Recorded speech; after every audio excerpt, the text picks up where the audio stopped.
amin'ny fifaliana riavana no isaorantsika an'Andriamanitra manome atsika tombonandro ka mampiditra atsika amin'izao volana jona izao. Volana atokana ho an'ny ankizy ka miaraba manokana anareo ankizy. Volana manamarika ny fiainam-pirenentsika miaraba atsika malagasy sahady. Ary volana iompana ny perikopevjegema amin'ny lohahevitra hoe an'ny tompo ny fahefana. Anaiky ny fahefan'ny tompo amin'ny alalan'ny fanahy masina ny isika mandritra ity toroteny ity. Ny tantara faharoa toko fahadimy amby roapolo andininy voalohany hatramin'ny faharoa ambin'ny folo no ifonosan'ny afatr'Andriamanitra amin'izao alahady izao. Tsisy andininy anankiray avana fa izy rehetra dia hotsongatsongaina ao anatin'ity afatra ity ampitaina ny sitrapon'Andriamanitra amintsika riavana. Mia mahelo vaika ny fitadiava-pahefana eto amin'izao tontolo izao, na amin'ny sehatra iraisam-pirenena na amin'ny isam-pirenena na eny amin'ny fiarahamonina tonga hatrany atokantrano azy. Izany hoe ikirizana ny azona toerana ambony mba hifehezana ny mpiarabelona, ny mpiray toeram-piasana, fiarahamonina eny ny firenena. Tadiavina izay atoteny mba ahafahana mandraona ny manodidina, ametrahana ny fahefana, karohana amin'ny fomba rehetra ny vola mba azahoana koa mife ny toe-javatra rehetra izay mitranga, na ara-pahasalamana na ara-pitsarana eny ara-piarahamonina tsotra izao, apetraka mipaipaka rehetra ny amin'ny fifidianana, tsy eny amin'ny fiarahamonina ihany fa indrisy na dia tia misehitry ny fiangonana azy. Rehefa azo anefa ny fahefana dia tsy ampiasaina araka ny sitrapon'Andriamanitra izany ka tonga mahateraka fahavoazana ho an'ny manam-pahefana ary mahafarahidiny ny manodidina azy. Izany riavana ny resaka manodidina ny atao hoe fahefana raha amin'ny fiarahamonina sy izao tontolo izao. Ato amin'ny tantara faharoa toko fahadimy amby roapolo andininy voalohany hatramin'ny faharoa ambin'ny folo dia ho jerentsika kosa ny tantarany mpanjaka Amazia. Amazia ny hevitry ny anarana dia hoe Andriamanitra no tompony hery, na koa ny hoe matanjaka Andriamanitra. Ny tantarany Amazia dia sady voasoratra ato amin'izao tantara faharoa toko fahadimy amby roapolo izao, ary voalaza koa any amin'ny mpanjaka faharoa toko fahaefatra ambin'ny folo. Tantara anankiroa mitovy ireo manolotra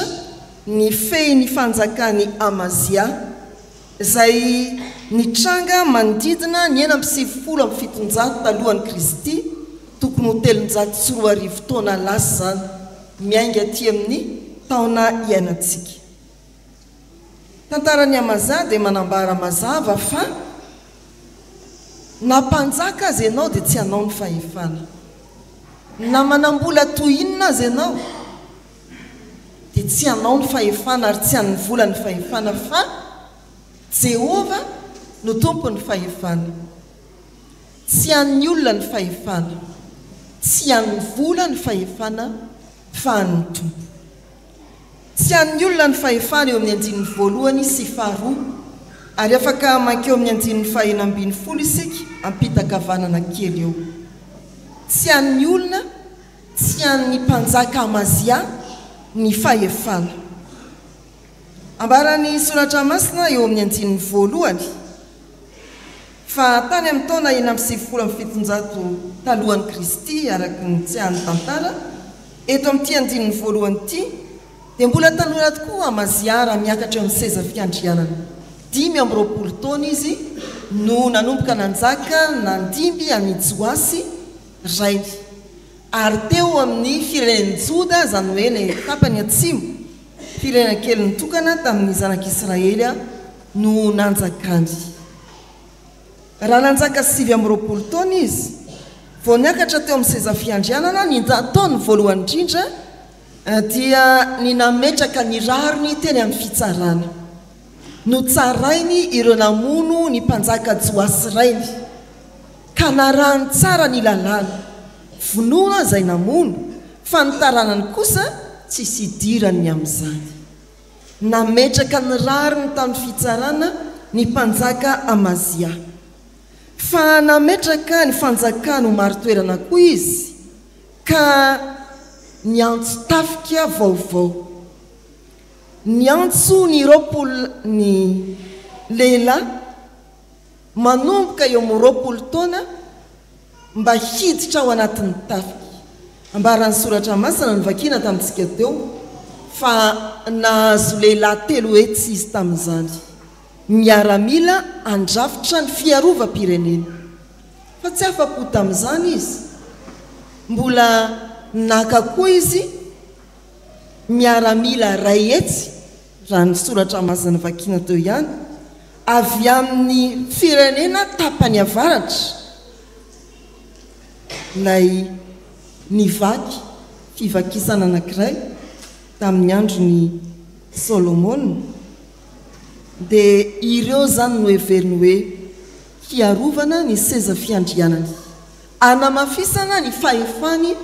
eo amin'ny fanjakana misy fanamariana manandanja tsy tokony avelantsika tsotsotra fotsiny eo amin'ny 5 dia ilay manao hoe amin'ny anaran'ny tompo nanao izay mahitsy eo mason'i Jehova i Amazia nefa tsy dia tamin'ny fony rehetra ary rehefa mamaky ty tantara atao amin'ny tantara faharoa toko 520 ty isika dia mahita tokoa fa raha tonga ny mpaminany nanome tolotsaina azy zany hoe ny iraka Jehova hitondra hafatra misy fotoana nanarahany izany toy ny hoe alefaso mody ny miaramila avy any avaratra dia narahany izany misy fotoana tsy nanarahany izany eo ny 1970 ka nambarany amin'ny mpaminany hoe fa iza moa no nifidy anao an'olotsainanay rehefa tsy niany ny feon'ny mpaminany mpanjaka Amazia dia ny koroso ny fitondrany tezitra Andriamanitra ary ihany amin'ny farany toko 520 milaza ny hafarany mpanjaka Amazia dia ny vahoakany ihany no ny komy ka namono azy tany ampandosirana tany izy fa mbola no azainy ny vahoakany zany ry havana no azo amin'ny tinana fa tsy an'ny mpanjaka ny fahefana tsy an'ny mpitondra ny fanjakana ny fahefana na ny olona aza tsy manana fahefana amin'ny tenany raha mamaky ny marika anjara perikopantsika androany isika tsy misy tompo ny fahefana isika fa ny Jehova ny fahefana tsy an'ny mpitondra fanjakana ny fahefana pindrana izy ireny ary ambara ao amin'ny Romanina toko 7:20 fa mbola mpamoahana amin'izay nitondrany ny fanjakana nanomezana fahefana azy tsy an'ny mpitondra fiangonana akory ny fahefana na mpitandrina izy ireny na mpihevitra rahan'ny fiangonana na mpandray fanasan'ny tompo na koa tompona andraikitra ao amin'ny sampana ny fikambanana tsy azy ireny ny fahefana ambara ny soratra masina koa fa mbola ao ampamoahana izy ireny ny amin'izay nanaovany ny asa masina tamin'ny fahefan'Andriamanitra nomena azy ny olona rehetra manana fahefana dia tsy maintsy ahatsiaro ary ampahatsiarovana amin'izao afatra izao fa mpanompon'Andriamanitra ihany izy fa an'Andriamanitra ny fahefana tsy an'ny olona ny fahefana fa tsy an'ny vola koa ny fahefana eo amin'ny 9 hatramin'ny 10 raha fintinina izay voalazan'ny texte dia ny hoe raha naka miaramila i Amazia avy any amin'ny fanjakana avaratra ka nahazo 2 hetsy lehilahy 2 hetsy dia nanakarama tamin'ny vola be izy talenta vola fotsy 100 ohatrin'ny zany azo fa 100,000 ariary indray samy manana ariary zany ny talenta vola fotsy dia manana ny tantarany ao amin'ny baiboly raha nanomboka nandrafitra ny taberna kely ny zanak'Israely eny amin'ny Exodosy 7:30 dia voalaza fa talenta vola fotsy natao faladiana ireo andry ny taberna kely talenta vola fotsy 100 no mandrafitra ny faladian'ny andry sy ny lamba ho an'ny taberna kely eto dia talenta vola fotsy no nentin'ny mpanjaka Amazia nanarama leo miaramila tavaratra raha sandainy zany amin'izao vanim-potoana iarahantsika mian'izao ka atao vola amin'ny ariary dia voalohany aloha ny talenta vola fotsy 100 dia milanja manodidina ny 730 kilao efa mitona kosa zany ary raha ny vidiny dia manodidina ny 3,740,000,000 ariary million fa tsy mille ariary dia zaraina ray etsiolona zay izay lay herin'ny vola namorina miaramila mba hampitombona ny fahefan'ny mpanjaka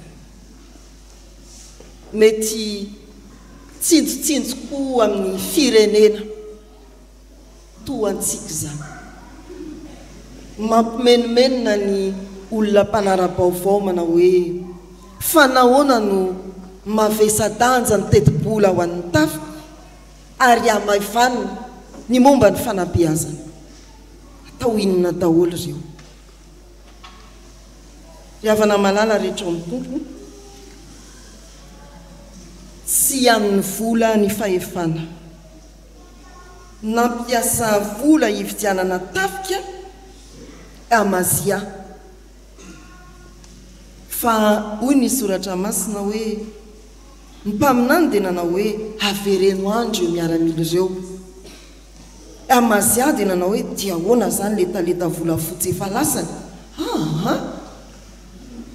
hoy ny mpaminany hoe zao Jehova mahay manome mihoatra no izay efa lasa eo amin'ny andininy 7 tapany farany Jehova mahay manome anao mihoatra lavitra noho izany any tompony fahefana hatramin'ny vola kirakiraitsika izay lasa tsy amin'ny antony ihany lasany fandao hitodika amin'Andriamanitra hatoky ny fomba an'Andriamanitra amin'ny fiatrenan'ny fiainana ka dia androzy tsy amin'ny tahotra any tompony fahefana eny mety misy olona samy vidy lafo ny fahefan'ny sasany mba hanjakazakana eo amin'ny toerana anankiray na amin'ny faritra anankiray na ny firenena anankiray izao tontolo izao mihitsy azy fa ilofika ihany izy ireo ho hita miariary eto amin'izao tontolo izao fa tsy ny vola ny tompony fahefana tsy ny manam-bola no hanjakazaka fa ny tompo no mahery ary miazona ny fahefana eny amin'ny tanany izy ny fintina riava dia ny hoe mitandrema isika raha mihevitra isika fa tompona andraikitra ambony na manana fahefana eny manomboka ao amin'ny tokantranontsika dia afaka manao izay tiantsika atao diso zany raha mieritreritra isika hoe ampiny vola anaovana tsindry falavo na ametrahana ny hery eo amin'ny toerana anankiray ny faritra anankiray ny faribohitra anankiray ny firenena anankiray diso ianao ny tompony fahefana dia Andriamanitra tsy an'ny olona ny fahefana tsy an'ny vola ny fahefana fa ny tompo ny fahefana mazava tsara ny filazan'i Jesosy ao filazantsara ka ny Matthieu 5:20 manao hoe efa nomena ny fahefana rehetra any an-danitra sy ety an-tany tsy eto Madagasikara fotsiny no mahatompo ny fahefanan'i Jesoa fa any an-danitra sy ety an-tany izao tontolo izao ambany fahefan'izany Jesoa Kristy izany mazava ny fanondron'ny boky ny Apokalipsy azy amin'ny fahitany Jaona apôstôly manao hoe izy ny tompon'ny tompo sy mpanjaka ny mpanjaka.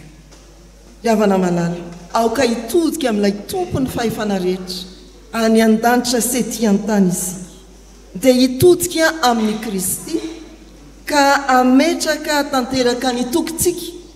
amin'izany Jesoa izany ny fahefana amin'ny fanapahan-kevitra ny amin'ny fanompoana ny amin'ny fiainatokantrano ny amin'ny asa mandrarantsika tsarovy tsy herin'olombelona na akingan'ny saintsika tsy ny hery ara-bola no inona fa Jesoa mifehy izao tontolo izao lay tompony fahefana any an-danitra sy ety an-tany amarino araka ny soratra masina ny fahefana. Amen.